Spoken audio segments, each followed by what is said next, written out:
Hello बच्चों, कैसे हो? बढ़िया, सब कुछ ठीक ठाक? ओके, चलो हमने लास्ट टाइम कहाँ तक किया याद करो कि so many things we have discussed. We have started from the center of mass, velocity of mass, forces, internal, external. Internal force is always zero. Whatever the motion due to the external force, and especially for the present chapter means rotational motion से related हमने बोल दिया कि the torque is responsible for the rotational motion. Means if we say only the force, then due to the force any object performs linear motion, translation motion from one place to the another place. But if we say for the rotational motion, then we can say the force responsible for the rotational motion, it's called torque. Okay, then after we have discussed about the angular momentum also, angular velocity, and we have derived the relation also, and from that we have at last derived the relation between torque and angular momentum, like force and linear momentum. F is equal to dp upon dt. Then already we have derived the torque tau is equal to dl upon dt. यहाँ तक हमने पूरा जो भी है कोई भी एक पार्टिकल और सिस्टम ऑफ पार्टिकल के लिए कर दिया. चलो आज का जो टॉपिक है वो कुछ अलग है. हम बोलते हैं principle of momentum.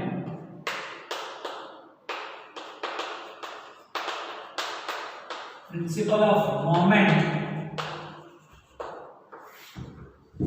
Principle of moment से रिलेटेड तब एक ऐसे लोअर स्टैंडर्ड्स में तुमने ऐसे सीख रखा है द प्रिंसिपल ऑफ लीवर, है ना. अब ये जो हमारे बॉडी के अंदर लीवर है उसकी बात नहीं कर रहे हम. जो फिजिक्स वर्ड में है लीवर, वो याद करो कि अगर ये हम कोई भी सरफेस सोचे और यहाँ कोई भी एक बड़ा सा ऑब्जेक्ट है, स्टोन है, जिसको तुम्हें लिफ्ट अप करना है, और ऐसे तो लिफ्ट अप हो नहीं सकता, तो क्या करोगे? यहाँ पर एक बढ़िया सी ऐसे स्टिक लोगे जो टूटे नहीं, और उसके जितना हो सके उतना नियरर एक सपोर्ट रखेंगे हम, और फिर यहाँ पर हम थोड़ा फोर्स लगाएंगे. By the minimum amount of force we can lift up the heavy object. that already you have studied in lower standard, and already you have done this type of experiment also कि अगर ये जो भी है थोड़ी hard stick है, then heavy object can be easily lifted up using minimum amount of effort. less effort से तुम ज्यादा वर्क कर सकते हो, है ना. this is the example of lever. और गार्डन में वही उसका एग्जाम्पल है सीसो. सीसो जो है वही एक उसी का एग्जाम्पल है, एग्जाम्पल ऑफ लीवर. तो ऑलरेडी तुमने एक्सपेरिमेंट, वहां पर तुम्हें उसका फिजिक्स मालूम नहीं था उस टाइम पर, बस ऐसा बोलते थे कि जो हेवी ऑब्जेक्ट है एक अगर इसको डायरेक्ट लिफ्ट अप नहीं कर सकते तो कोई भी एक ऐसा हार्ड कोई भी स्टिक ले लो और फिर उसमें एक सपोर्ट रख दो, जितना हो सके उतना नियर रखो, और मिनिमम अमाउंट ऑफ फोर्स से तुम इसको लिफ्ट अप कर सकते हो. ओके, चलो आप आज उसके पीछे का फिजिक्स पढ़ते हैं. है क्या? चलो, this one is our stick. कोई भी रोड है इसका. ओके, और यहाँ पर इसका जो भी फोर्स है वो भी यहाँ पर नीचे F1 mg, यहाँ पर मैं बोल देता हूँ F1. यहाँ पर हम नीचे डायरेक्शन में फोर्स लगा रहे हैं डाउनवर्ड एज ए F2. और suppose our support is here, that support and apply the force in upward direction. देखो, अगर ये कोई भी स्टिक जो है तुमने जो भी ऐसा रोड ले रखा है और अगर वो इतनी ऐसे स्ट्रॉन्ग नहीं है, जैसे तुम फोर्स लगाओगे ना यहाँ से टूट जाएगी, ब्रेक हो जाएगी और यहाँ से ब्रेक हो, तो ये जो सपोर्ट है वो एज ए अपवर्ड डायरेक्शन में फोर्स लगा है। और यहाँ पर at the end point F1 and F2 are in downward direction. Then if we say the condition equilibrium condition as a linear equilibrium, translation equilibrium बोलते हैं कि linear equilibrium condition of linear equilibrium. Then condition of linear equilibrium मतलब upward और downward forces same, otherwise उसका addition 0। I can say R is equal to F1 plus F2, otherwise I can say R is equal to R minus F1 minus F2 is equal to 0। ये अगर मैं यहाँ पर ले लूँ तो minus हो जाएगा।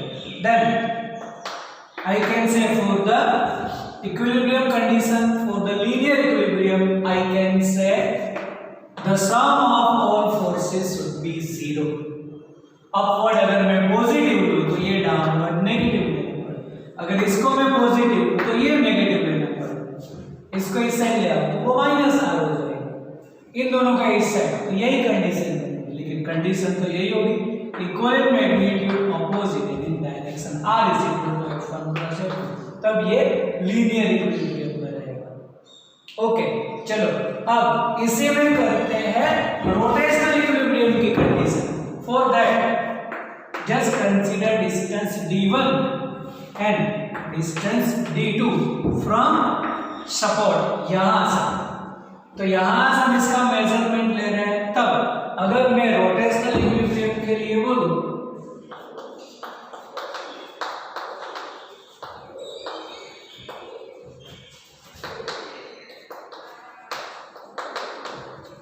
रोटेशनल इक्विलिब्रियम,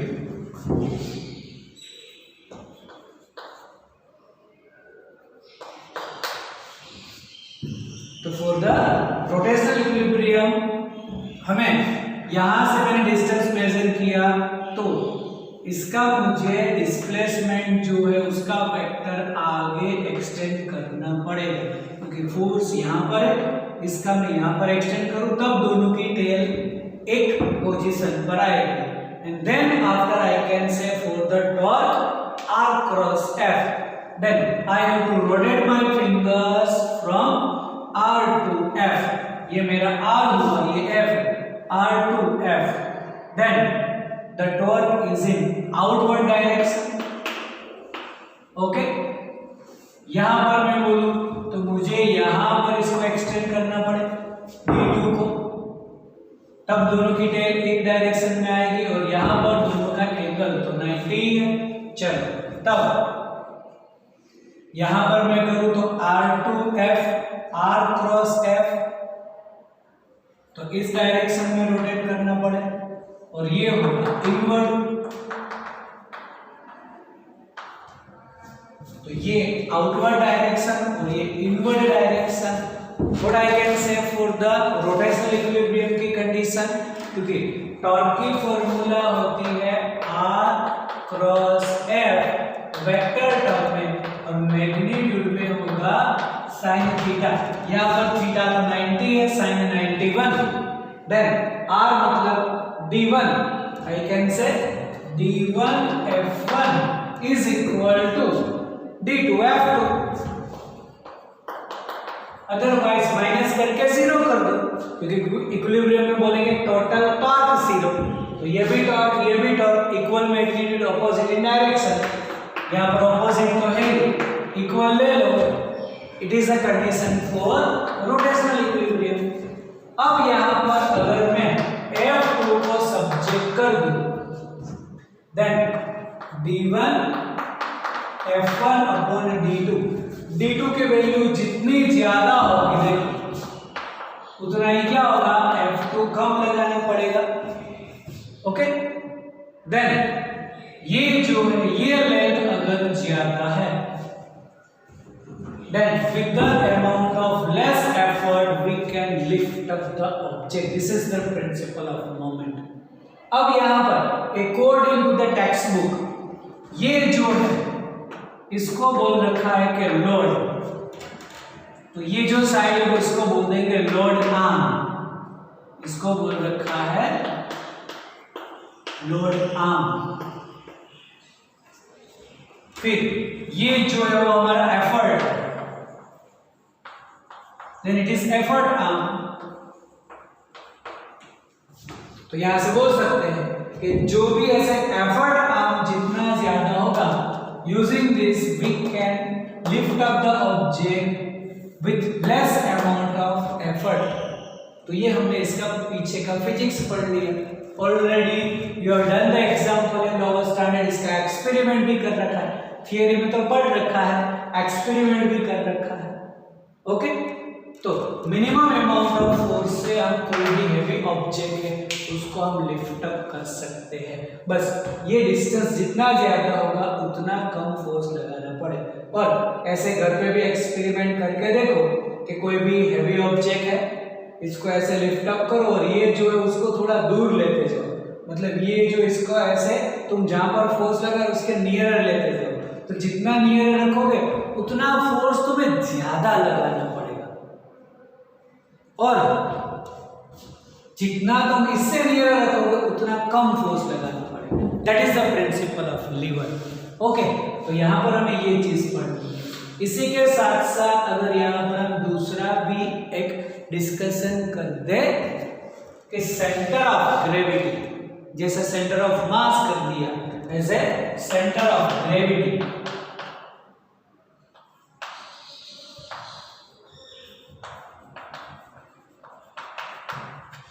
तो सेंटर ऑफ ग्रेविटी का मतलब क्या? तो बहुत सारे स्टूडेंट्स या बहुत सारे पर्सन में एक ऐसी स्किल होती है कि जैसे कोई भी उसको एक बुक दे दे तो वो बुक क्या करेंगे, ऐसे अपनी एक उंगली पर ऐसे रोटेशन करते रहते हैं, है ना। या फिर ऐसा कोई भी ऐसा फुटबॉल दे दो उसको तो भी क्या करेंगे, वो ऐसे अपने एक उंगली पर उसको रोटेट कर सकते हैं। तो बस जहां पर वो ऐसे रोटेट हो रहा है वो पॉइंट हुआ हमारा सेंटर ऑफ ग्रेविटी। मतलब अगर मैं बोलूं कि ये हमारा कोई भी एक ऑब्जेक्ट,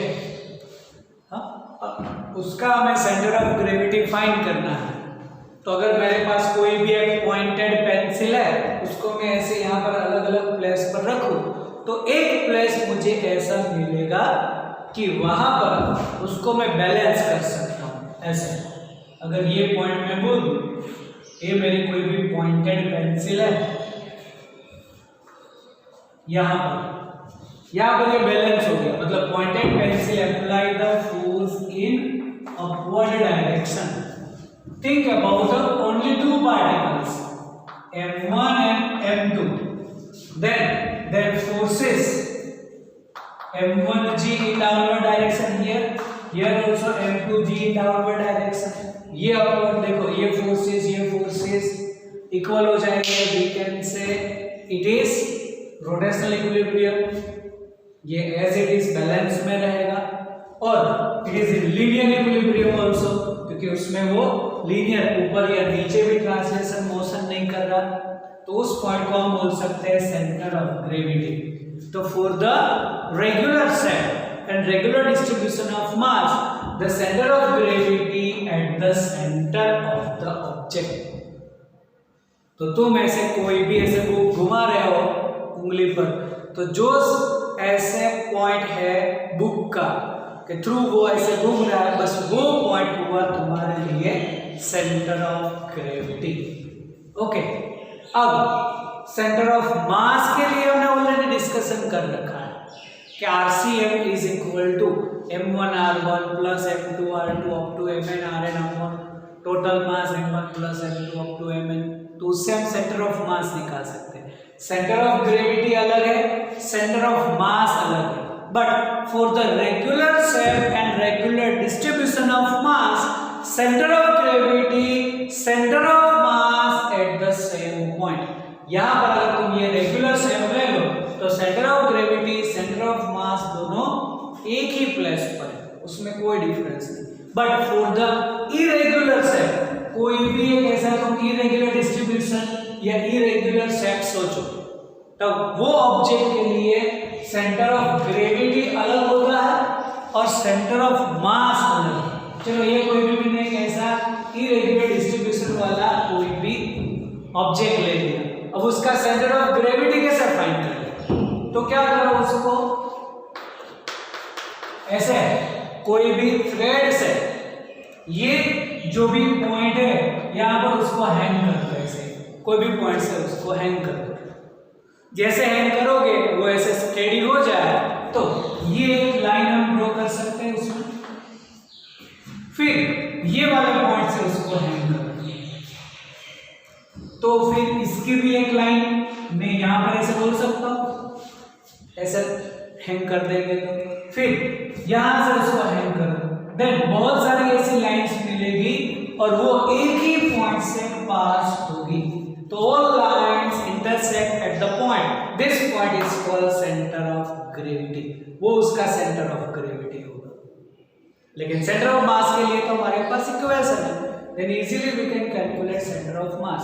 तो इरेगुलर डिस्ट्रीब्यूशन ऑफ मास के लिए सेंटर ऑफ मास अलग होता है, सेंटर ऑफ ग्रेविटी अलग प्लेस पर होता है। चलो अब हमने सेंटर ऑफ मास का कुछ डिस्कशन किया है, तब कई बार ऐसा भी क्वेश्चन पूछते हैं कि centre of mass depends on which factor, then center of mass depends on the first factor as a distribution of mass distribution बोलेंगे।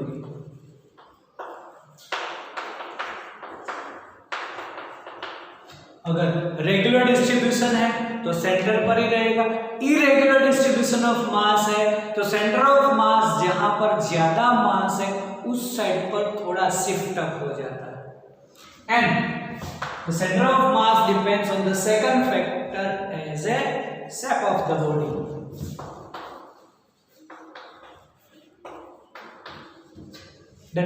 Center of mass depends on two factors, shape of the body as well as mass distribution. चलो mass distribution की बात करें तो मैं कोई भी एक ऐसा ऑब्जेक्ट ले रहा हूं, मतलब सिस्टम, एक अर्थ बोलो और दूसरा सन बोलो। चलो The system made up of Earth and Sun, दोनों का मास तो अलग ही डिफरेंट है, तब the center of mass कहाँ पर होगा? तो ऐसा पूछते हैं कई बार MCQ के अंदर कि center of mass of the system made up from Earth and Sun, तो we can say the center of mass is nearer to the Sun, यहाँ कहीं पर होगा nearer to the Sun, towards heavy side, heavy object कैसा है। अब इसी से रिलेटेड दूसरा क्वेश्चन पूछते हैं कि अगर अर्थ और मून से कोई भी ऑब्जेक्ट बना, मतलब सिस्टम बना, the system made up of earth and moon, then centre of mass is, फिर से the centre of mass of the system made up of earth and sun is nearer to the sun, and the center of mass of the system made up from earth and moon कहां पर होगा? सब लोगों का answer गलत है। जिन लोगों ने भी बोला कि nearer to the earth, गलत है, it is inside of the earth। क्यों ऐसे? बोलो, सोचो क्यों ऐसे हुआ? एग्जैक्ट डिस्टेंस थोड़ा कम है। यहां पर देखो मास का डिफरेंस बहुत ज्यादा है लेकिन डिस्टेंस भी तो ज्यादा है, then it is nearer to the sun. But distribution of mass में बोलेंगे mass of the earth is much greater than moon, लेकिन उन दोनों का डिस्टेंस भी बहुत कम है, तो डिस्टेंस जितना कम होगा उतना सेंटर ऑफ मास जो है फिर हेवी ऑब्जेक्ट के अंदर चला जाएगा। Then the centre of mass of the system made up of earth and moon, it is inside of the earth. I am not saying that at the centre of the earth, ऐसा नहीं बोला मैंने कि यहां पर होगा, ऐसे नहीं, बट इनसाइड ऑफ द अर्थ होगा, क्योंकि जितना मास अलग है तो हेवियर साइड होगा, लेकिन अगर डिस्टेंस कम है तो हेवी ऑब्जेक्ट के अंदर चला जाएगा, है ना। तो ऐसे बोलेंगे इनसाइड ऑफ द अर्थ, और इन दोनों के लिए बोल देंगे nearer to the sun, in short nearer to the heavy object. Okay, तो ये हमारा हो गया as a centre of mass का डिस्कशन। अब अलग अलग सेट के लिए सेंटर ऑफ मास जो है, अगर यहाँ पर मैं सेंटर ऑफ मास का भी कुछ डिस्कशन ले लूं और थोड़ा, then centre of mass may be inside or outside of the body. Center of mass may be inside or outside of the body. इसका मतलब क्या? चलो हम कोई भी एक डिस्क ले लें, तो डिस्क में हम बोल देंगे कि उसका जो भी मास है वो ऐसे अंदर ही है, तब उसका सेंटर ऑफ मास यहाँ पर रहेगा, और बोलेंगे inside of the body. Inside of the body मतलब मैटर बोल देंगे कि मैटर के अंदर, जो मैटर है उसके अंदर ही है। But if I am saying as a ring, जो भी तुम लोगों ने ऐसे तुम्हारे फिंगर पे पहन रखी है रिंग, बस ऐसी टाइप की रिंग, स्मॉलर लार्जर कोई भी साइज की रिंग, जिसमें उसका मैटर जो है मटेरियल वो तो यहाँ पर है, लेकिन उसका सेंटर ऑफ मास तो यहाँ पर रहेगा, तो बोलेंगे आउटसाइड ऑफ द बॉडी। तो maybe inside maybe outside of the body. चलो, तुम जो भी ऐसे क्लासरूम में बैठे हो, अदरवाइज तुम्हारे घर पे जो भी तुम्हारा रूम है, उसका सेंटर ऑफ मास कहाँ पे होगा? तो उसका सेंटर ऑफ मास जो है वो ऐसे सेंटर पर होगा, उसके सेंटर पर, मतलब यहाँ कहीं पर। तो ऐसे बोल सकते हैं inside of the room but outside of the matter, क्योंकि मैटर तो वॉल में है सभी, और ये तो एयर में रहेगा, तो बोल देंगे outside of the matter, outside of the body. Body के आउटसाइड मतलब ये इसका सेंटर ऑफ मास रूम का, रूम के बाहर नहीं, तुम जहां पर बैठे हो रूम के बाहर है ऐसा नहीं, जो मैटर है उसके बाहर। तो inside of the room but outside of the matter, body के आउटसाइड। मैटर तो कहाँ पर, जो भी वॉल है उसमें, तो उससे आउटसाइड यहाँ पर। तो डिफरेंट शेप के लिए उसका सेंटर ऑफ मास जो है डिफरेंट डिफरेंट पोजीशंस पे होता है, may be inside maybe outside of the body. Okay, चलो इसके साथ साथ हमें एक और चीज डिस्कशन करनी है, जिसको हम बोल सकते हैं मोमेंट ऑफ इनर्शिया। और इस चैप्टर के लिए most important moment of inertia.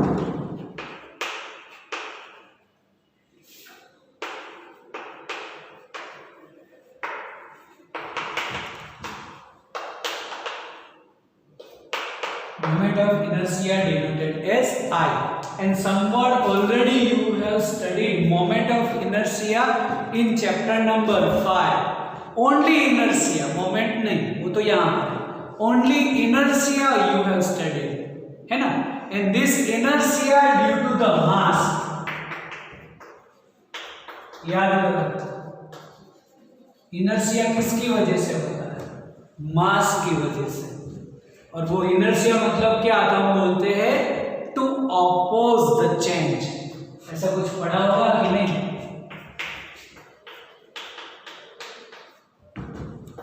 To oppose the change. और वहां से तो गैलीलियो ने अपना लॉ दिया है, द लॉ ऑफ इनर्शिया, और वहां से तो न्यूटन ने अपना फर्स्ट लॉ दिया है ना? तो इनर्शिया मतलब to oppose the change, and this is due to the mass. अब हमने प्रेजेंट चैप्टर रोटेशनल मोशन में बहुत सारी चीज डिस्कशन कर रखी है, जिसमें हमने बोल दिया कि फोर्स जो है वो अगर सिर्फ फोर्स बोले तो वो लीनियर से रिलेटेड, लीनियर मोशन से रिलेटेड है, और अगर वही फोर्स हम रोटेशन के लिए बोले तो बोलते हैं उसको फोर्स नहीं टॉर्क बोल दो। फिर अगर रोटेशन में उसकी स्पीड है तो लीनियर नहीं एंगुलर स्पीड बोलो, उसको एंगुलर मोमेंटम बोलो। तो ऐसे बहुत सारी चीज डिस्कशन कर रखी है। तब हमने ये डिस्कशन अभी तक नहीं किया कि the role which is played by the mass in linear motion, then the which quantity play the same type of role in rotational motion, then same type of role played by moment of inertia. Then from today we can say the role played by the mass in linear motion, the same role played by the moment of inertia in rotational motion. चलो उसके लिए एक पहले linear kinetic energy सोचते हैं. Equation of linear kinetic energy बोलो चलो कौन सी? Yes, the linear kinetic energies are mv square. चलो यहाँ पर जनरल फॉर्म में मैं बोल दूं then it is for ith particle. अब सिस्टम के लिए सोचते हैं, system of particles, then half mi vi square, mi mass of ith particle, vi velocity of ith particle. Okay, तो this equation is for the linear kinetic energy half mv square. अब इसी को हम turn मतलब उसको switch over करते हैं rotational motion के लिए. Then we know that v is equal to r omega, the relation between linear velocity and angular velocity. अब अगर मैं उसमें vi के लिए बोल दूं तो उसका ri होगा, but the angular speed, angular velocity of all particle is same. कैसे? अगर मैं कोई भी एक ऑब्जेक्ट ले लूं और इसका ये एक्सिस ऑफ रोटेशन है और वो कुछ इस डायरेक्शन में घूम रहा है, तो कोई भी पार्टिकल अगर नियर है एक्सिस से या फिर थोड़ा दूर है या फिर और दूर है, तो सभी का एज ए रेडियस अलग अलग होगा. रेडियस अलग है तो सभी की स्पीड जो है वो अलग होगी, बट सभी की एंगुलर स्पीड सेम होगी. लाइक अर्थ के ऊपर जितने भी ऑब्जेक्ट है सभी का सर्कुलर मोशन है, उस हिसाब से उसकी वेलोसिटी अलग होगी, बट एंगुलर स्पीड तो सबकी सेम ही है, उसमें अलग अलग ऑब्जेक्ट की अलग नहीं है. इसलिए omega is same for the system या फिर ऑल ऑब्जेक्ट. हर एक ऑब्जेक्ट मतलब बॉडी की जो भी एंगुलर वेलोसिटी होगी वही सभी पार्टिकल, और सभी पार्टिकल की जितनी उतनी ऑब्जेक्ट होगी. तो यहाँ पर रख सकते हैं. Then now I can say the rotational kinetic energy. Then rotational kinetic energy को भी अगर मैं इसको अब स्विच ओवर करूं, then it is half mi vi square मतलब ri स्क्वायर ओमेगा. अब अगर मैं एक ऐसी इक्वेशन कर दूं, क्योंकि स्क्वायर है तो स्क्वायर आ जाएगा, तो यहां पर मैं लिख देता हूं कि like linear kinetic energy half mv square, then rotational kinetic energy in terms of moment of inertia half i omega square, linear velocity omega angular, ये मास तो यहां पर आ जाएगा moment of inertia. Therefore the moment of inertia is mi ri square. तो यहां से याद करो आज से the moment of inertia is mi ri square, और उसका यूनिट होगा kg मीटर स्क्वायर. मास kg, r distance, radius, then metre, then kg into metre square. तब यहां पर बोल सकते हैं कि whatever the role played by the mass in linear motion, the same role played by the moment of inertia for the rotational motion. Equation दोनों same ही है, half mv square half i omega square. तब हम बोल सकते हैं कि i मतलब क्या, अगर इसकी जगह पर मैं i कर दूं तो ये हो गया हमारा रोटेशनल काइनेटिक एनर्जी की equation. Then I is mi ri square. तब बोल सकते हैं इसको कंपेयर करके. ओके, तो अब यहां पर ये जो मोमेंट ऑफ इनर्शिया है वो सिर्फ हमें इंफॉर्मेशन देता है कि मास जो है वो कहां पर ऐसे सिचुएटेड है, वो मास डिस्ट्रीब्यूशन रिप्रेजेंट नहीं करता। मतलब how the masses are distributed it is not explained by the moment of inertia. Moment of inertia only gives the information where mass is situated, mass कहाँ पर है, क्योंकि mI/r² अलग अलग पोजीशंस पर मास कहाँ पर है उसका डिस्ट्रीब्यूशन नहीं देता। तो डिस्ट्रीब्यूशन के लिए हमें एक और क्वांटिटी डिस्कस करनी पड़े, लेकिन before that we can say the different body possess different moment of inertia. जैसे डिफरेंट ऑब्जेक्ट है तो इसका मास अलग होता है। Like for the rotational motion different object possess different type of moment of inertia। चलो एक एग्जांपल लेते हैं रिंग का, कि कोई भी एक रिंग का मोमेंट ऑफ इनर्शिया क्या होगा।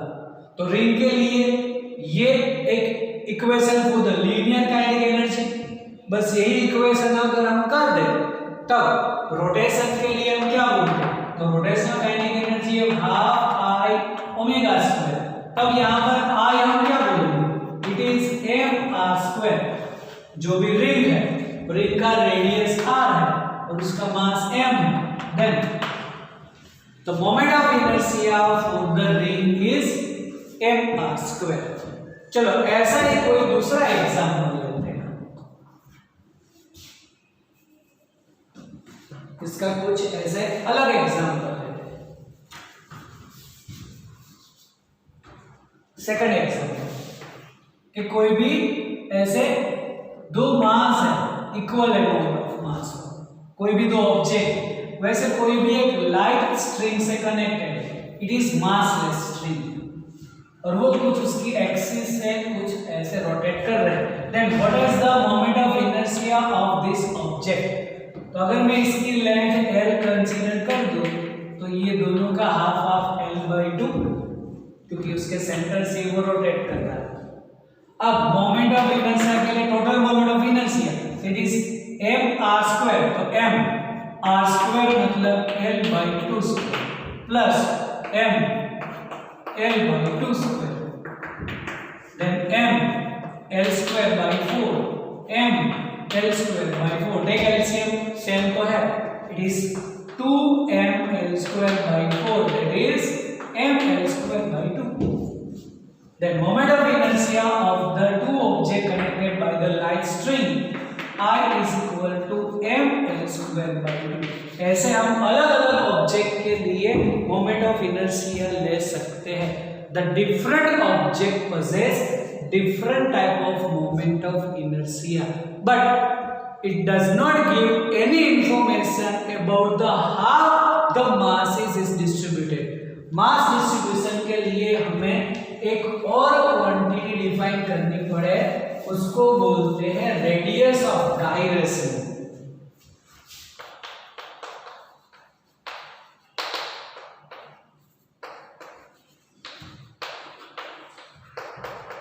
Radius of gyration denoted as k। अब काइनेटिक एनर्जी को कैपिटल K बोलेंगे, तो ये जो भी रेडियस ऑफ गायरेशन है उसको हम बोल देंगे स्मॉल k। सिंबल थोड़े सेम टाइप के हैं लेकिन थोड़े अलग अलग, ऐसे याद रखो। Then radius of gyration gives the information about how the mass is distributed for the body. और इसका रेडियस ऑफ गायरेशन और मोमेंट ऑफ इनर्शिया का रिलेशन है I is equal to mk²। ये तुम्हें याद रखना है directly. The relation between moment of inertia and radius of gyration is I is equal to mk²। चलो अब हमने रिंग का बोल दिया moment of inertia is mr², तो इसका रेडियस ऑफ गायरेशन क्या होगा, दोनों का मोमेंट ऑफ इनर्शिया I है, कंपेयर करो, then it is mr² is equal to mk²। Mass cancel, root ले लो, k is equal to r। तो ऐसे r डिस्टेंस पर जितने मासेस है वो डिस्ट्रीब्यूटेड है। चलो अब कोई भी एक ऐसा मैं रोड ले लेता हूं, तो रोड का जो मोमेंट ऑफ इनर्शिया मतलब जैसे चॉपस्टिक हो गई, तो चॉपस्टिक का मोमेंट ऑफ इनर्शिया है ml²/12। ये हम करेंगे आगे डिस्कशन, लेकिन अभी ले लो फॉर द रोड ml²/12। देखो ये रोड नहीं बोला हमने, ये इसका तो मास लेस है, यहां पर ही मास है तो इसका ml²/2, लेकिन रोड के लिए ml²/10। तो इसका रेडियस ऑफ गायरेशन क्या होगा? किसी के मोमेंट ऑफ इनर्शिया से डायरेक्ट अगर तुम्हें रेडियस ऑफ गायरेशन करना है तो देखो यहाँ पर क्या हुआ, कंपेयर करने से मास कैंसिल हुआ और उसका रूट लेना।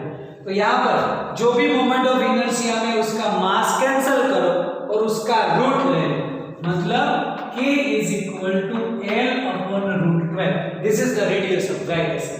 देखो I is equal to ml²/12, I is equal to mk²। यहाँ पर कंपेयर करो तो मास कैंसिल, k² उसका रूट ले लो L/√12। √12 भी होता है 2√3, क्योंकि 4 into 3, 4 का √2 तो 2√3। Then radius of gyration for the rod is L/2√3। चलो इसका तुम्हें रेडियस ऑफ गायरेशन करना है तो मास कैंसिल करो, रूट ले लो L/√2। अगर मोमेंट ऑफ इनर्शिया मालूम है then easily you can calculate radius of gyration, और उस पोजीशन पर मास जो है वहां पर डिस्ट्रीब्यूटेड है, इसे ऐसे मास जो है वो डिस्ट्रीब्यूटेड है ऐसा बोल सकते हैं। Then radius of gyration gives information about the distribution of mass. Moment of inertia तो हमें जहां पर मास लोकेटेड है बस वो लोकेशन देता है हमें, लेकिन radius of gyration gives the information about the distribution, how the mass is distributed all over the body.